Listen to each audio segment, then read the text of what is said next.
Today you will hear two incredible stories. First, we learn about an incident at a barracks in Mar del Plata, where again in the military field a sequence of events occurred that really draw attention. And finally, we are going to know what happened to a person practically throughout his life, where he experienced different paranormal events that apparently have a possible connection. But not only that, something happened very recently that alarmed this person and he doesn't know what might happen. And it would be very important to know your opinion when you finish listening to it. Send your experience to the WhatsApp number on the screen. There are no limits on the number or length of audio messages. And you can add all the material you think is appropriate so that your story is as complete as possible. I'll review everything and contact you if I have any questions. As always, I invite you to visit the channel store, request the product catalog without obligation via the WhatsApp number currently on the screen. It's different from the experiences, so pay attention to this so there's no confusion. There are a lot of designs, each one more beautiful than the last, and I'm sure you'll find one you like and you'll be able to have an exclusive item from the channel. Friends, I won't keep you any longer. Shall we start with this video right now, and I hope you enjoy it until the end. My name is Jorge Alberto Gatero. I am a retired senior non-commissioned officer of the Argentine army, and the story I'm going to tell you I remember perfectly, since it happened. I've told it repeatedly to my daughters and several other people, and precisely my eldest daughter. Noelia told me to write to you and send it to you to share it with many more people. This happened in Mar del Plata when I was stationed at that unit. It was a winter night, June-July of 1985. I relieved the soldiers' sentinels at 3 in the morning. To clarify, the shifts were every 2 hours and on even hours, but due to the cold and because my position allowed it, we did it every hour, hence the odd hour. It was approximately 20 past 3 in the morning when I heard the soldier who was stationed near the radio station screaming for help, and in a very desperate manner. Then, along with another soldier, we ran to that post, and upon arriving something very strange happened. First, we didn't find it. I knocked on the door, and after a few seconds a sergeant named Batista came out, who told me that a few minutes ago the soldier Salas had arrived. Very desperate because he was having a pretty significant nervous breakdown. They let him in, they calmed him down, and when he finally calmed down a bit, was I present by then? He told us what had happened. He said that while he was at his post keeping watch, he saw a very dark shadow that, by its shape and size, seemed like a person. And instead of shouting out, "Who leaves?" what corresponded, he threw himself directly to the ground in an attempt to not be seen. At that very moment, the shadow disappears and someone hits this soldier from behind, right on his helmet. But not only that. Someone told him, "Well done, soldier. That's how it's done. Stay calm. I'm Lieutenant Fiorotto." It seems this soldier, according to his words and still on the ground, he got up, turned around. He did indeed find himself with a lieutenant. But in a matter of seconds, nothing more, disappeared before his eyes, evaporating. Those were his words. Something very important, clear, and super strange happened. Because it was impossible for the soldier, having only 2 months of training, to know Lieutenant Fiorotto. Since he had died in 1984, that is, a year earlier, in a car accident on route number 2. Upon hearing this, Sergeant Batista and I were speechless. It was incredible. A few minutes later, we kindly asked Salas to show us the exact place where everything had happened, and we headed in that direction. Something you'll understand later is that when I left the radio station, I left my helmet on the floor. A wrong decision, as the equipment should always be with one, regardless of how calm the situation is. I left it right next to the door frame on the inside, and the door was left open. And a soldier named Vita was stationed in the place, and no one ever imagined that anything else would happen. Meanwhile, the 3 of us were at the place where everything had supposedly happened, another soldier. Although it seems like a totally surreal situation, from the side post at the other end of the wire, he starts to shout and shoot. With Batista, we turned around immediately. The 3 of us took cover on one side. We observed the situation, and honestly, none of the 3 of us saw anything. We could have also shot, but it was a real danger to start shooting because yes, in any direction. Batista approached shouting ceasefire, and finally we found out that this other soldier had seen something floating. It was white and had no particular appearance. But out of sheer desperation and realizing that this thing was not responding to warnings, he began to shoot. There was nothing else to do. We patrolled the area, combing it completely, making sure no one was wandering around the unit, and finding no news, we returned to the radio station. And do you remember that I told you about the helmet that I put on the floor? When I arrived and while we were there chatting with Batista, we saw how this helmet, my helmet completely alone, was moving from one side to the other as if swaying. It seemed as if someone was doing it with their hands. And let me make it clear that there was no wind, we were inside the room, the helmet was on the floor, and it weighs approximately 1 kilogram 400. So we didn't understand how it could be moving like that and totally alone. And here is a personal opinion. I don't know if these three events had a relationship with each other or were simply isolated incidents that coincidentally happened on the same night and in a short period of time. And I would like to add something more about all this. In August of that same year, the justice system released this lieutenant's destroyed car. The parents didn't want to keep the car, and it ended up in an empty and abandoned shed at the back of the barracks.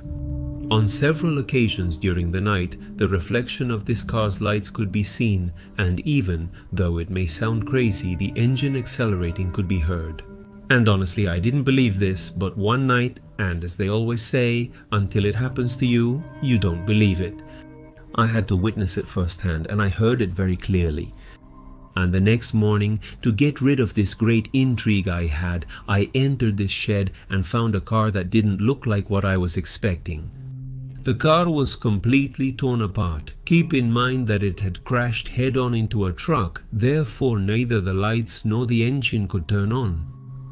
After several incidents of this type, various things were tried, but none worked, and finally the family was kindly asked to remove the vehicle from the station. So it was that a few months later, the shed was empty, and the paranormal events decreased considerably, to a point where no one else saw or felt anything. I understand, although it was something that was told to me, and I don't know how much truth there is in all of this, that on one occasion they wanted to call a parapsychologist to try in some way to help clean the barracks. Curiously, however, upon arriving at the place, she refused to enter herself. Something very strange, since she knew well her destination and everything that was happening. And it also draws attention that we were not talking about malignant entities or anything like that. Apparently, it was simply the soul of a person who, perhaps by ending in a traumatic way, was tied to that place where she died, to her own car. The thing is, I left this barracks, and these were the experiences that marked me the most, that I remember the most. And today I don't know if things are still happening. Although it's almost certain that they are, because these places, the military barracks, have all kinds of stories. Today, and after a long time, I dare to share with all of you my stories that don't have a connection. Or maybe they do, but either way I want to tell them in order. So I'm going to give you context as well so that everything makes more sense. They call me China. I'm from Pergamino, Buenos Aires. I was born in '94, in December of '94, and in July of '95. Sadly, my mother passed away. I didn't get to know her. And to add, that same year, the stream that crosses the city of Pergamino overflowed on a rainy night, and the city suffered a terrible flood that hit it, in various aspects, including economic ones. My dad lost the job he had, and as a result of this, we also lost the house we were renting. We were back and forth for a while, until my old man got a little house in a humble neighborhood, but full of hardworking people. And perhaps a not insignificant detail is that the house was across from the municipal cemetery, literally across the street. Initially, the cemetery had no walls, but now it does. And from my house you could see the park, where the graves were underground, of course, at a considerable distance, but they were clearly visible. A horrible landscape, really. I was about 4 years old, and I only did this 2 or 3 times. In the late afternoon, I would escape from my dad. He couldn't find me anywhere in the house. I wasn't playing in the front yard nor in my room. I wasn't in the back. I wasn't anywhere until he thought to look for me out front. And he wasn't wrong, because I had crossed the small wire fence that separated the cemetery from the street, a street that at that time was practically deserted. Of course, my dad came running to find me and didn't let me go any further, but you know what? When he asked me where I was going and why I had entered the cemetery, I answered him with a gesture of obviousness: I'm going with Mom. The truth is that I was very young and I don't have memories of all this. My old lady is indeed buried in that cemetery. And while I always knew she was in heaven, I think at that age I didn't understand much. To this day, I have the big question of why I did that several times. Is there any logical explanation?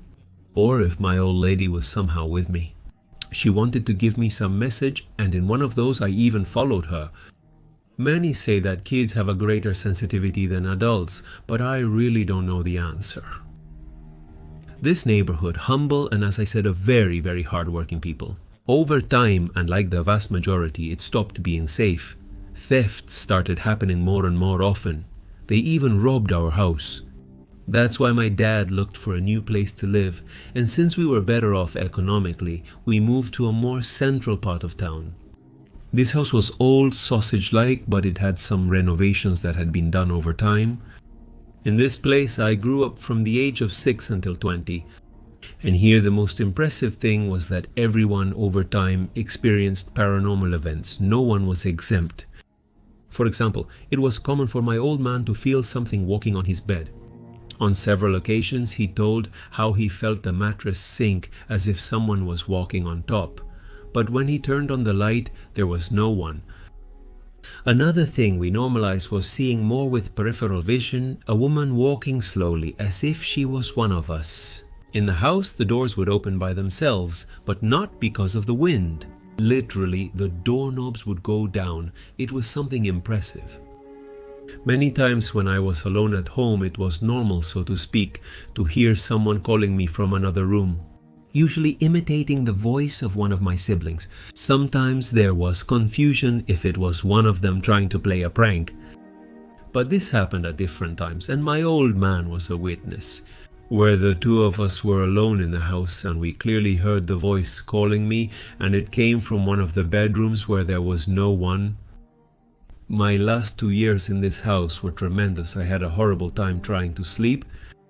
My room was not at all creepy. I had never had very big problems, but when I turned off the light, everything changed. I felt like I was being watched from the foot of the bed or also from a corner of the room. It was terrifying because if I tried to ignore this, pretending like nothing was happening, I would close my eyes and just try to sleep. Automatically, I felt something that quickly approached me and came directly to my face without seeing it. Could I tell you that it was someone staring at me from inches away? In such instances, you can imagine my terror. I would turn on the light, find no one there, and try to distract myself. And as the minutes or even hours passed, I ended up falling asleep from exhaustion. And because of all this, I was not only permanently tired, but I also lived with very strong muscle contractions that complicated my daily life. In an incredible way. Because of course I fell asleep terrified and super tense. I obviously talked about this with my family, mainly with my dad, and he didn't really know how to handle the situation. He thought that buying a nightlight, those that dimly illuminate the room all night, was the most appropriate thing to do. This way I wasn't totally in the dark. I can't say that I calmed down, but this helped me a lot because apparently the darkness was the main problem, and the mechanism for these entities to be able to stalk me. In 2017, I moved to the city of Rosario, Santa Fe. There I got a small apartment that was 3 blocks from the flag monument. And also that same year, I adopted a companion, a kitten, whom I named Magnus after the Dark series. Surely many of you have seen it. I don't want to be dense with data that doesn't make much sense, but the idea is that everyone has a more general context of the story, and above all, what I'm telling. One night as I prepared for bed, I closed the room door because Magnus at that time was not old enough to be neutered. So At night, he was super active, and if I left my room open, he would come in, go out, start playing and jumping around everywhere. And all night long, and not only would he wake me up, but he practically wouldn't let me rest. And do you remember that I told you about the night clarity, which is very important to me? That night, when I turned off the light, something caught my attention. The darkness in the room was not like usual. No light came in from the street through the window I had, not even the dim clarity that usually filters through. It was a dense darkness, very dense, that absorbed any kind of light. Anyway, I laid down, trying not to pay too much attention to it, and I really assumed that my eyes were still not accustomed to the darkness. When I lay down in bed, I couldn't sleep, I was uncomfortable, I was restless because time was passing and the darkness remained just as dense. And besides, there was something in the corner of the room that caught my attention, and yes, there was clearly something, and I saw it. Was it a figure or a semi-human thing because of its shape? It was crouched, hunched over and hugging its legs. It was completely black, and luckily it didn't move. But something deep inside me was saying yes, it intended to stand up. The truth is, I felt a mix of feelings, wanting to cry, to scream, to run away. I didn't know what to do. I was panicked. And then it was there that Magnus, my cat, appeared on the other side of the closed door and began to desperately scratch it. He wasn't meowing, just banging on the door and scratching it as if he knew something was wrong inside the room. At least that's how I felt it. Hearing him eased my tension as I was worried about him. I didn't know if something was happening on the other side, so I opened the door to see if my kitten was okay. He ran in, jumped on the bed, and there he stayed all night, lying down, sleeping. They say cats are spiritual guardians. That night, at least, I confirmed without a doubt that this is true. A lot more happened in that apartment, but what marked me the most was what happened that night. It was the most terrifying thing I've ever experienced in my life.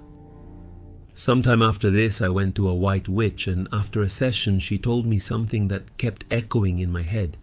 She told me with great certainty, she was very convincing in this, that someone had done some work on me. She couldn't tell me if it was directly for me or if it was for my mom or my dad. But evidently, I had absorbed some of all this, probably because the work was done while my old lady was pregnant, if it was directed at her, of course. Basically, he told me that these black figures I usually saw were the result of all this. That is, everything I had been seeing since I was a girl had a connection. She took care of breaking this work and cleaning me completely. And honestly, beyond not quite knowing whether this woman told me the truth or not because I was a bit incredulous, my life changed radically. It was as if everything had gone because I never experienced anything strange again, but pay attention because it didn't end there. I currently reside in Brazil and haven't experienced anything unusual in years. But a few weeks ago something a bit curious happened, and I would like you to tell me, what do you think? My sister-in-law has a certain sensitivity. She sees and perceives things in addition to having a considerably active communication with the dead. We get along well, but we are not very close. In addition, we are quite far away from each other. A few weeks ago, I received a message from her asking how I was, and following this, she told me that she had dreamed about me. In this dream, she saw me standing in front of a mirror, reflecting myself. And to one side was this semi-humanoid thing that I told you about earlier, very, very dark, and it was very close to me. It was the same humanoid figure, according to the description she told me she had clearly seen in Rosario's apartment years ago. So my question today is, did it really leave, or even to this day, does this entity somehow haunt me?